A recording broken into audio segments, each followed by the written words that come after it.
Well, around 6th grade, I started getting homosexual attraction and started feeling the condemnation, the shame, without even anyone really saying anything. It's just kind of understood in the church that it's not acceptable, it's not good, it's not right. Nathanael Flock kept his feelings a secret. At what point did you just decide, I have to come out of the closet? I started reaching out to people online, and it was a safe place because they didn't know what I really looked like. I could go into forums, I could be anybody I wanted to be, and there was that secrecy. And just to find out if there are other people like me. Freshman year in high school, I started telling a few people, some of the people that I was closest to. How did your family take all of this? I told my mom by taking her out to a gay restaurant in Atlanta, which probably was really unfair for her because I was doing it because I wanted her on my territory, you know. What was her immediate reaction? She was pretty shocked. I also don't take her out to dinner a whole lot, so she was expecting something, I think, when I asked her to go to dinner with me and a friend. Just broke the ice, said I just wanted you to come down here because I wanted you to know that I'm gay and this is just who I am and this is one of my favorite restaurants and there you go, let's eat. Over the next 3 years, Nathanael became involved in the gay pride movement and the dance music scene. How did you line up your convictions? On the one hand, you're raised in a Christian home, but you're also, you know, thinking it is okay to live this gay lifestyle. How did that line up for you? I was longing for something else. The church hadn't satisfied me. I was feeling all these new feelings. I didn't know how to respond. And so by acting out of these, the convictions kind of went to the back burner, and this exciting new life, which felt like who I really was now taking precedence. He became a popular DJ for clubs and parties. He also got sucked into using drugs. Soon, DJing alone couldn't support his drug habit. I had this new power and this new acceptance, but I actually got into selling myself for money and male prostitution to make extra money. And it wasn't something that I wanted to. Men would come up to me and offer me money. And when they hand you a fat check, you know, I was like, I'd be an idiot to not take this. In my mind, it wasn't prostitution. It was, I'm just making some extra money and having fun while I'm doing it. Nathanael estimates having been with over 200 partners. He took me to a park where he did a lot of his cruising, looking around for random sex partners. So I used to rollerblade up and down here looking for hookups and just different men who are also cruising around looking for hookups, and so it's kind of known for that. When, I mean, even some married men may take, you know, their lunch break here and just kind of look for something. And what's it feel like being back? It's kind of disturbing just being around here, seeing some of the people. I can look at them and see in their eyes and their body language and what they're doing, and I've been there, you know, I've done that, and so I'm able to pick up on what they're doing and why they're here, and it's depressing. After years of drugs and partying, the excitement of the club scene lost its luster.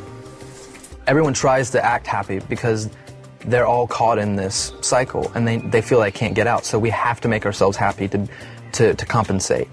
And I just found most of the men were very unhappy. They'd go from lover to lover to lover because they're looking for that one man to complete them. He felt that God was trying to draw him away, but the lifestyle had a deadly grip on him. There's that grieving, that tension in my heart, because I knew God was still trying to call me back. And so I'd go into the seasons of celibacy. I would make a vow of celibacy, and sure enough, as soon as I would make that vow of celibacy, there would be men knocking on my door. I was addicted to drugs, I was addicted to sex, I could not get out of the cycle.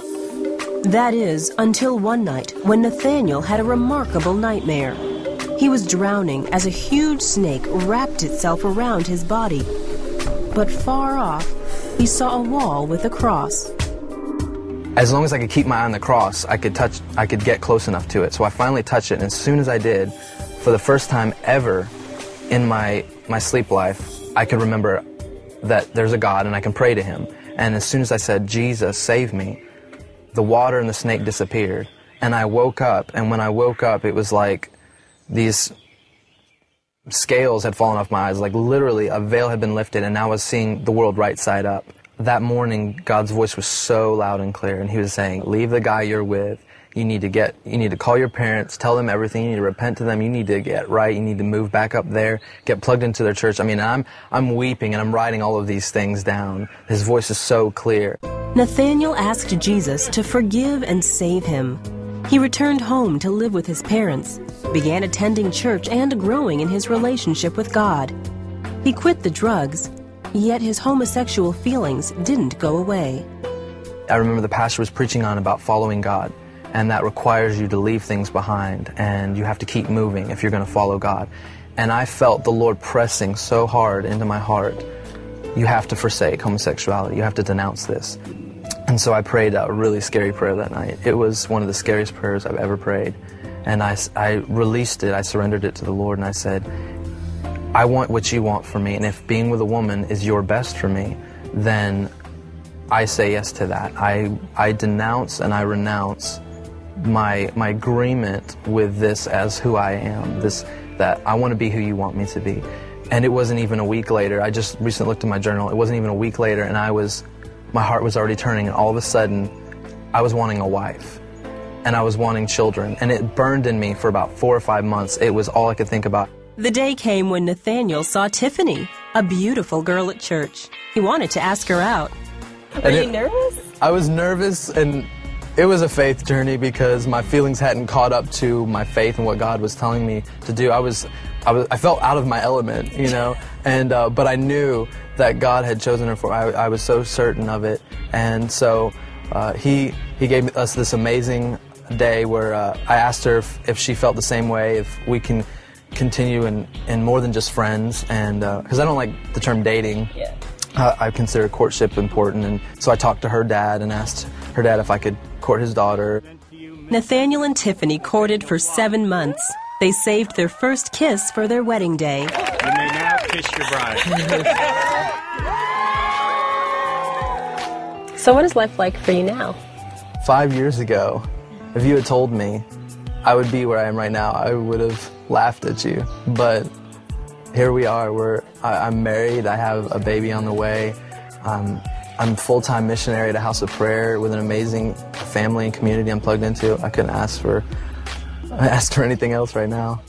The Lord drew me away with his love and showed me that he was someone that I could trust, that I could follow.